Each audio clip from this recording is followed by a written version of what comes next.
Assalamualaikum warahmatullahi wabarakatuh. Alhamdulillahirabbil alamin wassalatu wassalamu ala asrofil anbiya'i wal mursalin wa ala alihi wa sahbihi wasallim wa barik ajma'in.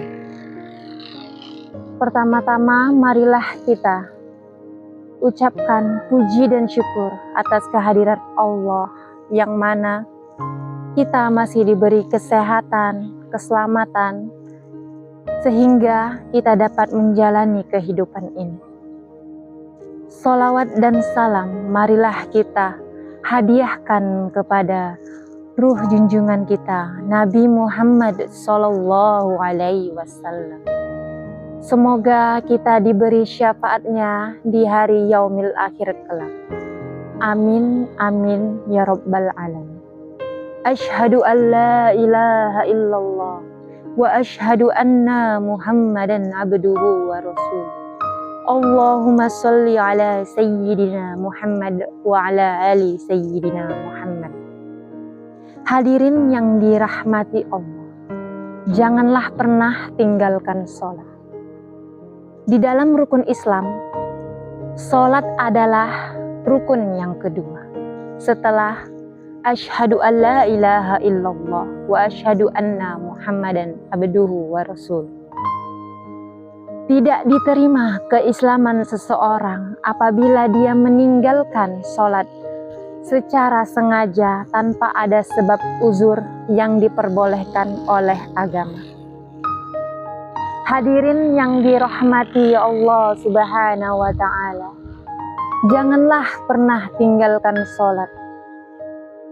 Allah banyak sekali menerangkan, berfirman di dalam kitab Al-Quran tentang ancaman apa saja bagi orang-orang yang meninggalkan sholat. Salah satunya di dalam surah Fawailul lil musallin, celakalah bagi orang yang sholat, yaitu orang yang lalai dalam sholat. Yang dimaksud lalai dalam sholat adalah terburu-buru dalam sholatnya, tidak benar rukun sholatnya, wudunya tidak benar, kesuciannya perlu diragukan. Maka celakalah bagi mereka. Nah, bagaimana orang yang tidak sholat? Maka Allah memberi azab yang pedih bagi mereka. Hadirin yang dirahmati oleh Allah Subhanahu wa ta'ala, jangan pernahlah kita tinggalkan sholat. Jangan pernahlah kita beribadah dalam keadaan bermalas-malasan.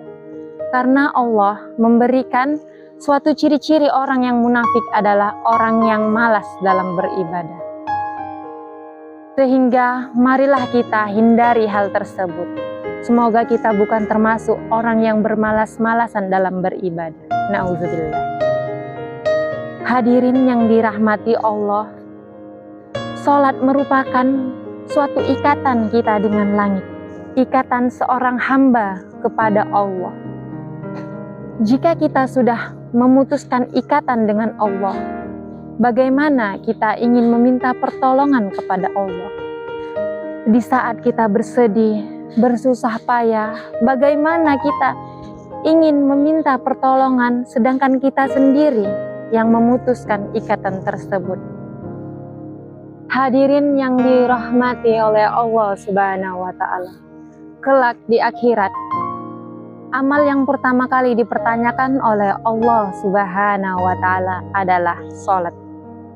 Maka apabila amal sholatmu baik, insya Allah akan memperbaiki amal yang lain.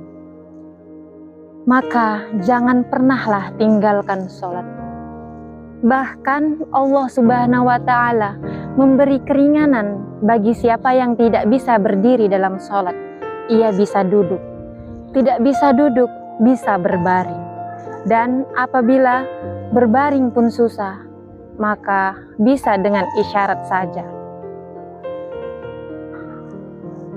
Para hadirin yang dirahmati oleh Allah Subhanahu wa ta'ala, kita bisa tidak membayar zakat apabila tidak mampu, bisa tidak berpuasa apabila tidak mampu, dengan dikodod atau membayar fidyah, kita bisa tidak haji apabila tidak mampu, namun sholat tidak bisa ditinggalkan.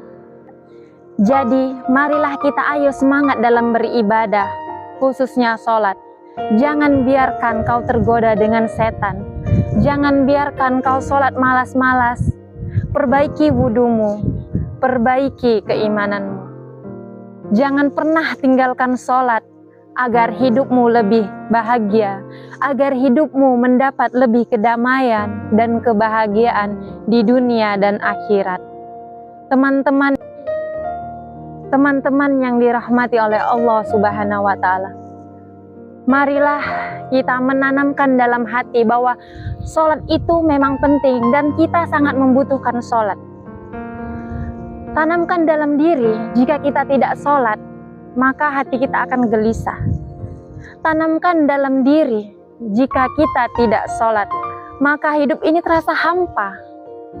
Oleh karena itu, marilah kita biasakan untuk sholat tepat waktu, agar kita tidak termasuk dalam orang yang lalai dalam sholat.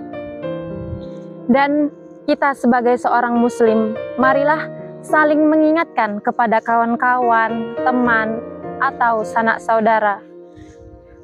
Saling mengingatkan bahwa sholat itu sangat penting, sholat itu tidak bisa ditinggalkan hingga akhir hayat, agar ibadah kita menjadi amal jariyah nantinya. Di sini sajalah pesan singkat saya. Semoga ini bisa menjadi muhasabah bagi diri saya dan teman-teman sekalian. Assalamualaikum warahmatullahi wabarakatuh.